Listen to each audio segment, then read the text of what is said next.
Il vincolo, devo dire francamente che ci ha sorpreso, sono preoccupato perché è un vincolo molto esteso. Un perimetro esteso oltre 10 km quadrati attorno al santuario di Monteberico. E questa l'area indicata dalla Soprintendenza Archeologica Belle Arti e Paesaggio di Verona su indicazione del Ministero per i Beni e le Attività Culturali, su cui si intende porre un vincolo paesaggistico con importanti prescrizioni a livello urbanistico ed edilizio.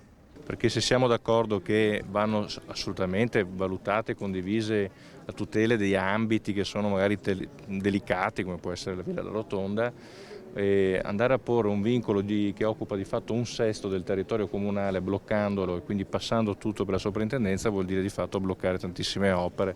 Ma non parlo di cementificazione, parlo semplicemente di un restauro, di un'apertura di una finestra, cose anche all'ordinario. E quindi credo che sia necessario rivederlo questo vincolo. Immediata la richiesta di dialogo con l'ente. A breve verrà presentata un'istruttoria contenente le osservazioni sul provvedimento. Anche se non vincolante, il parere della Regione Veneto è negativo. Se passasse così com'è, la norma potrebbe condizionare pesantemente il progetto esecutivo della TAV nel tratto Vicenza-Padova, che si sarebbe dovuto discutere in questi giorni. Adesso avremo una videoconferenza nei prossimi giorni con RFI, che è stata rinviata sempre per Covid purtroppo da settembre, e anche questo potrebbe rientrare sotto il vincolo e quindi assolutamente dobbiamo velocizzare tutte le attività e non creare ulteriori vincoli di burocrazia. È una questione di merito proprio degli interventi che si vanno a fare, soprattutto nelle opere che riguardano quella zona, perché ricordo che ci sono tutta una serie di opere di compensazione nel progetto preliminare, con strade nuove, il ponte eccetera, che